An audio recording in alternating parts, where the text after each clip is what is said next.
లోకేష్ పై విమర్శలు చేశారు ఎమ్మెల్యే కేతిరెడ్డి పెద్దారెడ్డి. లోకేష్ రాయలసీమ వాసి కాదు, తెలంగాణ వాసి అని అన్నారు ఆయన.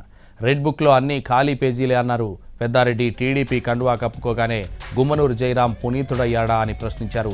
రెడ్ బుక్ లేదు, ఏమీ లేదంటూ కొట్టిపారేశారు. రెడ్ బుక్ అనేది లేదు, అతను ఊరికి చెప్తాడయా అందరినీ భయపడించుకోవాలని. తాడిపత్రి ప్రజలు కానీ తాడిపత్రి నాయకులు కానీ భయపడే వాళ్ళే కాదు. అట్లుండే తట్టుకుంటే జయరాం చూపించిండ్రు కదా. ఇప్పుడు జయరాం పేరు వైట్ పెన్తో ఏమన్నా కొట్టేసినారు ఎవరన్నా? అట్లుంటే జయరాం పేరు చూపించదు. నువ్వు ప్యాకెట్ రాడివి, నువ్వు అది ఇది బెంచ్ మంత్రివి అని చెప్తున్నారు.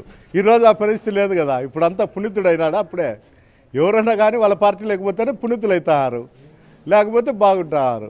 అంతేనైనా రెడ్ బుక్ లేదు, ఏమీ లేదు. కానీ అతను ఊరికి బుక్ పెట్టుకున్నాడు. రాస్తా అంటే ఎవరో భయపడతారు.